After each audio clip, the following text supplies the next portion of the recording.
problems. Those problems are circuits of memories in the brain. Each one of those memories are connected to people and things at certain times and places. And if the brain is a record of the past, the moment they start their day, they're already thinking in the past. Each one of those memories has an emotion. Emotions are the end product of past experiences. So the moment they recall those memories of their problems, they all of a sudden feel unhappy, they feel sad, they feel pain. Now, how you think and how you feel creates your state of being. So the person's entire state of being when they start the day is in the past. So what does that mean? The familiar past will sooner or later be predictable future. So if you believe that your thoughts have something to do with your destiny, and you can't think greater than how you feel, or feelings have become the means of thinking, by very definition of emotions, you're thinking in the past. And for the most part, you're going to keep creating the same life. So then people grab their cell phone, they check their WhatsApp, they check their text, they check their emails, they check Facebook, they take a picture of their feet, they post it on Facebook, they tweet something, they do Instagram, they check the news, and now they feel really connected to everything that's known in their life. And then they go through a series of routine behaviors. They get out of bed on the same side, they go to the toilet, they get a cup of coffee, they take a shower, they get dressed, they drive to work the same way, they do the same things, they see the same people, they push the same emotional buttons, and that becomes the routine, and it becomes like a program. So now they've lost their free will to a program, and there's no unseen hand doing it to them. So when it comes time to change, the redundancy of that cycle becomes a subconscious program. So now 95% of who we are by the time we're 35 years old is a memorized set of behaviors, emotional reactions, unconscious habits, hardwired attitudes, beliefs, and perceptions that function like a computer program. So then a person can say with their 5% of their conscious mind, I want to be healthy, I want to be happy, I want to be free. But the body's on a whole different program. So then how do you begin to make those changes? Well, you have to get beyond the analytical mind, because what separates the conscious mind from the subconscious mind is the analytical mind. And that's where meditation comes in, because you can teach people through practice how to change their brainwaves, slow them down. And when they do that properly, they do enter the operating system where they can begin to make some really important changes. So most people then wait for crisis or trauma or disease or diagnosis, they wait for loss, some tragedy to make up their mind to change. And my message is, why wait? And you can learn and change in a state of pain and suffering, or you can learn and change in a state of joy and inspiration. I think right now, the cool thing is that people are waking up. Most people spend 70% of their life living in survival and living in stress. So they're always anticipating the worst case scenario based on a past experience. And they're literally, out of the infinite potentials in the quantum field, they're selecting the worst possible outcome, and they're beginning to emotionally embrace it with fear. And they're conditioning their body into a state of fear. Do that enough times, the body has a panic attack without you. You can't even predict it because it's programmed subconsciously. So people become addicted to the rush of those emotions, and they use the problems and conditions in their life to reaffirm their limitation, so at least they can feel something. So now when it comes time to change, you say to the person, why are you this way? Well, every time they recall the event, they're producing the same chemistry in their brain and body as if the event is occurring, firing and wiring the same circuits and sending the same emotional signature to the body. Well, what's the relevance behind that? Well, your body is your unconscious mind. In a sense, if you're sitting down and you start thinking about some future worst case scenario that you're conjuring up in your mind, and you begin to feel the emotion of that event, your body doesn't know the difference between the event that's taking place in your world, outer world, and what you're creating by emotion or thought alone. So most people then, they're constantly reaffirming their emotional states. So when it comes time to give up that emotion, they can say, I really want to do it, but really the body is stronger than the mind because it's been conditioned that way. So the servant now has become the master, and the person all of a sudden, once they step into that unknown, they'd rather feel guilt and suffering because at least they can predict it. Being in the unknown is a scary place for most people because the unknown is uncertain. People say to me, well, I can't predict my future. I'm in the unknown, and I always say the best way to predict your future is to create it. Not from the known, but from the unknown. What thoughts do you want to fire and wire in your brain? What behaviors do you want to demonstrate in one day? The act of rehearsing them mentally, closing your eyes, and rehearsing the action.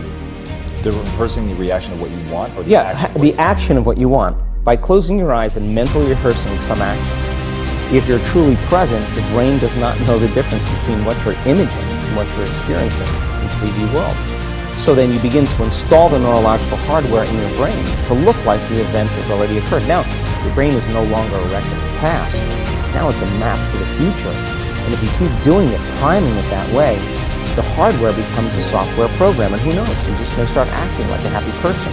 And then I think the hardest part is to teach our body emotionally what the future will feel like ahead of the actual experience. So what does that mean? You can't wait for your success to feel empowered. You can't wait for your wealth to feel abundant. You can't wait for your new relationship to feel love, or your healing to feel whole. I mean, that's the old model of reality, of cause and effect, waiting for something outside of us to change how we feel inside of us. And when we feel better inside of us, we pay attention to whoever or whatever caused it. But what that means then is that from the Newtonian world, is that most people spend their whole life living in lack, waiting for something to change out there. What do you mean the Newtonian world? The Newtonian world is all about the predictable. It's all about predicting the future. But the quantum model of reality is about causing an effect. The moment you start feeling abundant and worthy, you are generating wealth. The moment you're empowered and feel it, you're beginning to step towards your success. The moment you start feeling whole, your healing begins. And when you love yourself and you love all of life, you'll create an equal. Now you're causing an effect. And I think that's the difference between living as a victim in your world, saying, I am this way because of this person or that thing or this experience. They made me think and feel this way. When you switch that around, you become a creator of your world, and you start saying, my thinking and my feeling is changing an outcome in my life, and now that's a whole different game, and we start believing more that we're creators of reality. And most people, when they have a thought, they just think that that's the truth. And I think one of my greatest realizations in my own journey was, just because you have a thought doesn't necessarily mean it's true.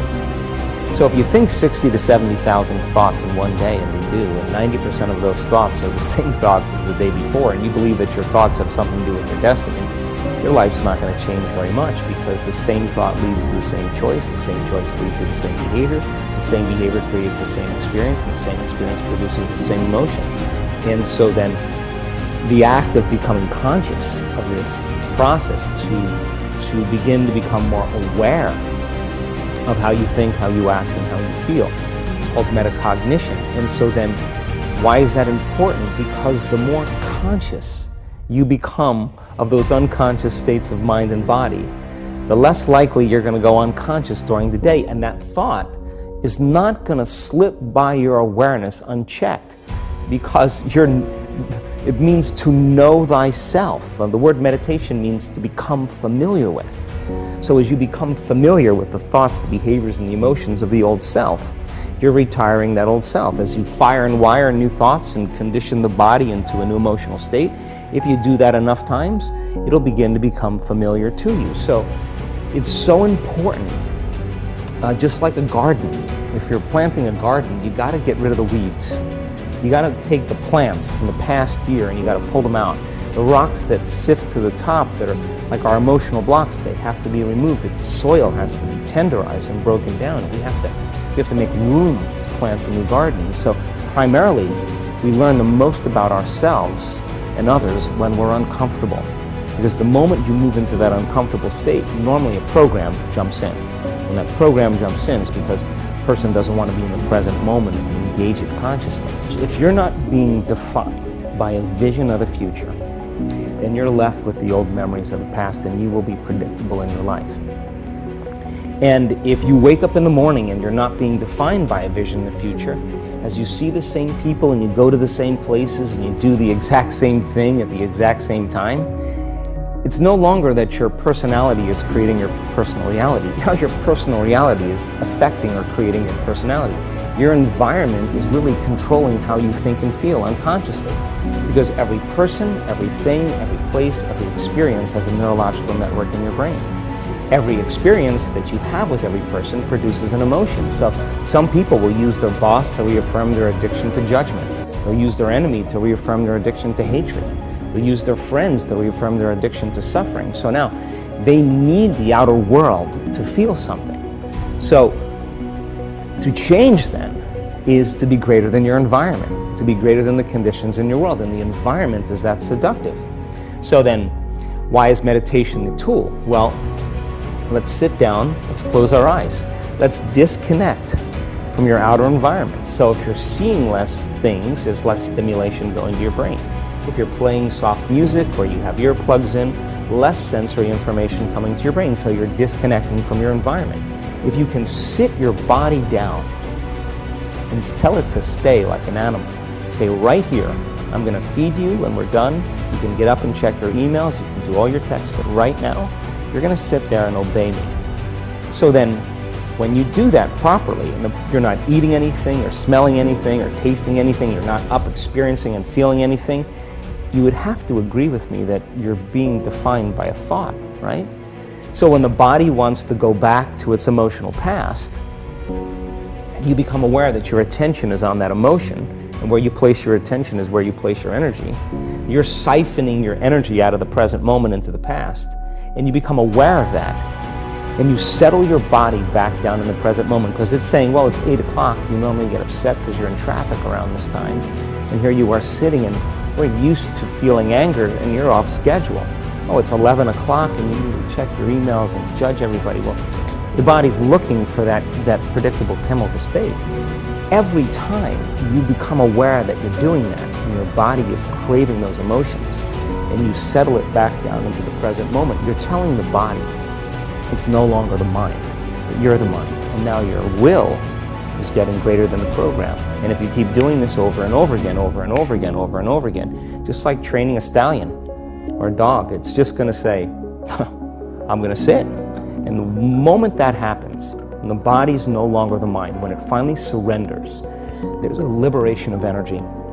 We go from particle to wave, from matter to energy, and we free ourselves from the chains of those emotions that keep us in the familiar past. And we've seen this thousands of times. In fact, we can actually predict it now on a brain scan.